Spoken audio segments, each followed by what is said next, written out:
Thank you. Thank you. Well, it's such an honor for me to be here again this year at the Faith and Freedom Coalition. I just want to thank Ralph and his family for everything they've done, what Faith and Freedom does in my home state of Georgia and around our country and indeed the world. I heard there were a few Georgia folks here today. Is that right?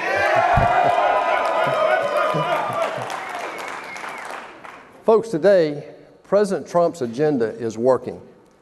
Last year, he said that job one was growing the economy, and we worked on regulation, energy, and taxes. This year, we just passed a Dodd-Frank reform bill that frees up capital for our small banks in local communities, and it will have an earth-shattering impact on local communities. All of this is freeing up some $6 trillion of capital back into our economy. I'm just a business guy, but I can tell you this agenda is working. 3.5 million new jobs have been created since President Trump took office. 870 regulations have been reversed. Consumer and CEO confidence is at a 20-year high. And I'm proud to stand here before you today and tell you that because of a bipartisan bill we passed in the Senate, 1,550 people have been fired at the VA for not taking care of our veterans.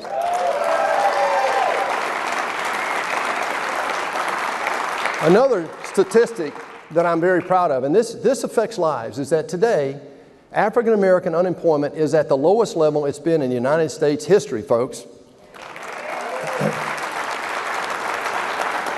And probably most important of all, I think, is that when the Great Recession hit us back in 2008 and 2009, millions of people lost their jobs. They lost hope. And today, because of President Trump's agenda, 900,000 people have found work, regained self-confidence, and rejoined the workforce. There is no question that we have turned the tide of drift towards socialism in America. Yes, towards socialism. Who would have ever believed that we would have a presidential candidate who had the gall, after the Soviet Union has failed, after all the socialism experiments have failed around the world, who would have ever believed we'd have a presidential candidate talking about it? But we've stemmed that tide now with President Trump. But we can never take that for granted. Today, I want to talk about a different threat, one we cannot ignore. We're facing another challenge, and for the next 50 years, it's not going to go away. The struggle in the world will be between, I believe, self-determination, which is what we stand for, and state control. Last month would have been Karl Marx's 200th birthday, and one country actually built, paid for, and shipped a huge statue of Marx to his birthplace in Trier, Germany. That country was the People's Republic of China. China today, and this underscores how dedicated they are to continue the principles of communism around the world. Today, China is the world's second largest economy at $12 trillion. It has rapidly built up its military and charted plans for economic dominance. The Made in China 2025 initiative is a plan that poses a threat to American leadership in technology and all other economic and social endeavors. I used to live there. This is real. Their One Belt, One Road initiative is the largest global infrastructure investment since the Marshall Plan after World War II. At the same time, the Chinese government's commitment to total control of its people is strengthening at an ever-increasing rate today. I was just over there. In March of this year, President Xi Jinping consolidated power and became president for life, just like Mao Zedong. In April, the Chinese government continued its crackdown on Christianity by banning online Bible sales. Today, the Bible is the only major religious text, guys, that you cannot buy commercially in the People's Republic of China. That's unacceptable. In addition, the Chinese government is creating a social credit score. Now listen to this. I don't think you've seen this in the Western media yet today. This is real. They're developing a social credit score on every individual in China. And it's based on how well they conform to state standards. They use a national network of 176 million cameras to monitor their citizens. And using computerized facial recognition and artificial intelligence, they can identify and detain people for re-education. Think about that. Within 2 years, 1/5 of the population of the world, they all happen to be Chinese, is going to have an arbitrary government score that potentially restricts their freedom. To me, that's terrifying. Since Nixon opened relations with China generations of foreign policy experts have thought that giving China more access to our markets and an increasing standing in the world would make the country freer, more capitalistic, and lean toward our values. Well, we have all been very wrong. China's leaders today often quote proverbs from 36 Chinese stratagems, which were developed during the Warring States period of Chinese history between 400 BC and 400 AD. China sees America as the world's hegemon, and they're using propaganda to convince the rest of the world that America is today's aggressor. Confucius once said, "There cannot be two suns in the sky, nor two emperors on the earth." We clearly see what their vision is for the world. To deal with this threat, we've got to take care of what God has given us here in the United States. America is still the largest economy in the world. We still have the strongest military in world history. America is still the innovating engine of humankind history. America is still the model of freedom around the world. Today, President Donald J. Trump, thanks to you, is in the White House and not Hillary Rodham Clinton.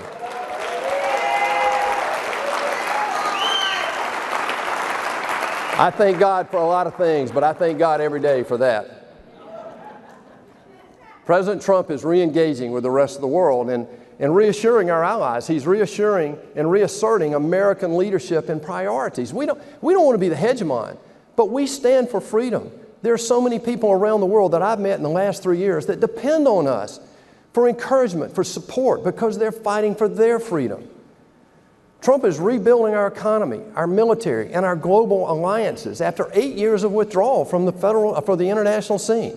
He understands that the future of our republic is at stake. Let me say that again. Donald Trump understands that that our republic is at stake. And I hope to deliver that message to you today. I take it just that seriously. That's why I ran for the United States Senate. Those of you from Georgia know this is not a new message from me.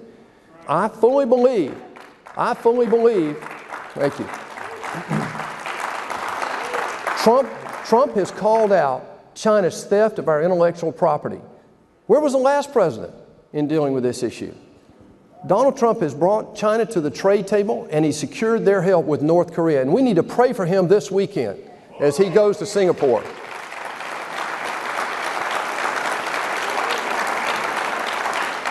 To protect our freedoms and to deal with China, Washington has got to start thinking long term, however. In 1789, when George Washington took office as our first president, China had indeed the largest economy in the world at that time. Not many Americans know that.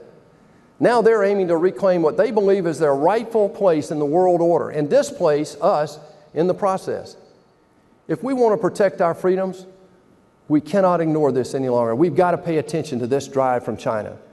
We also need to change the way Washington does business, including solving one of our most insidious and dangerous issues, and that's our debt crisis. I'm fully committed before I leave here that we are going to have a plan and develop a plan long term to give us financial security again. And I think the time has come, finally, I think the time has come. I've said this is my third speech here with you guys since I've been elected, and I can tell you, I'm not giving up on this one. It is finally time we bring term limits to the United States Congress.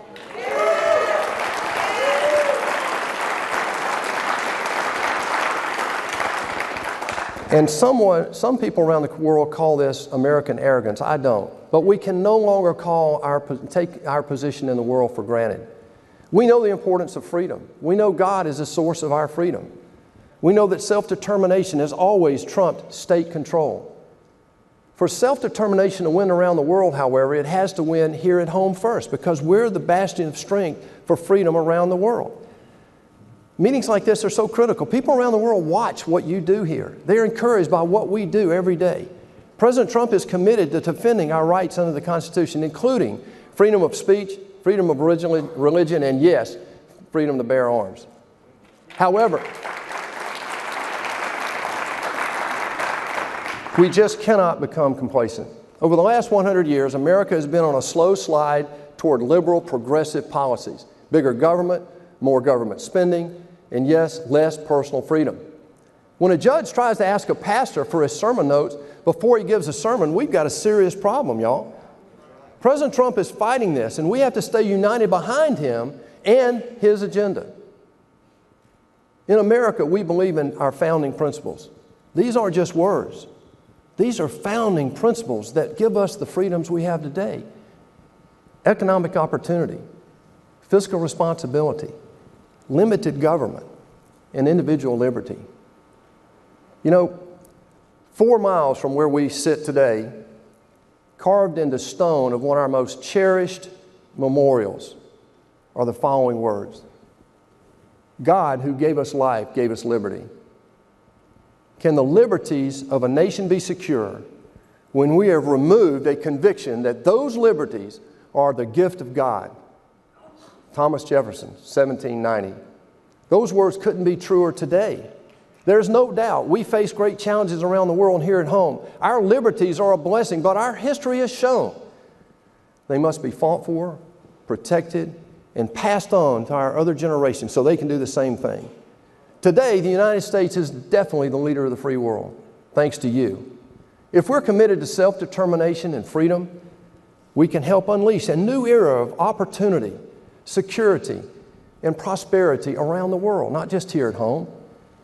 We didn't choose this responsibility. I think it's our destiny. Together, you and I can ensure America's and the world's best days are indeed ahead. If not now, when? If not us, who? Thank you for all you do. God bless you, and God bless the United States of America. Thank you. Thank you.